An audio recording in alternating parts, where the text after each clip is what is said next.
कश्मीर के गवर्नर ने बोला है कि सुरक्षा में चूक हुई थी पहलगाम मामले में, उन्होंने जिम्मेदारी स्वीकारी है। जिम्मेदारी स्वीकारी है तो उनको अपना इस्तीफा देना चाहिए।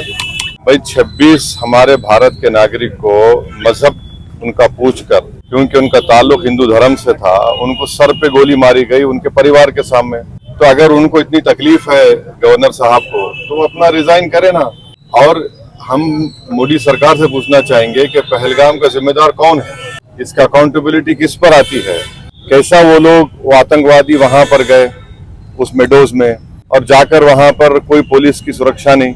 तो ये सब सवालात हैं जो हम आने वाले पार्लियामेंट सेशन में सरकार से पूछेंगे। मगर जहां तक गवर्नर साहब ने जो बात कही है तो उनको रिजाइन करना चाहिए। भाई 26 लोगों का धर्म पूछकर गोली मारी गई और आप सिर्फ अल्फाज से बोल रहे हैं मैं जिम्मेदार हूं। तो अंग्रेजी में कहावत है talk is cheap, you walk the talk. आप जो बोल रहे करो फिर। अब उनका टेन्योर खत्म हो गया, उनको अभी एक्सटेंशन मिलेगा नहीं मालूम, मगर आप अब बोल रहे हैं। भाई आप बताइए, अगर यहाँ पर मैं कोर्ट को आया ना, आपको खबर लग गई, वो पहलगाम में नीचे से ऊपर जाना पड़ता, 45 मिनट लगते घोड़ों पर, खच्चर पर। एडमिनिस्ट्रेशन को नहीं मालूम होता है इतने लोग जा रहे आ रहे इतने दिन से। तो ये बराबर फेलियर हुआ है, सिक्योरिटी का फेलियर है।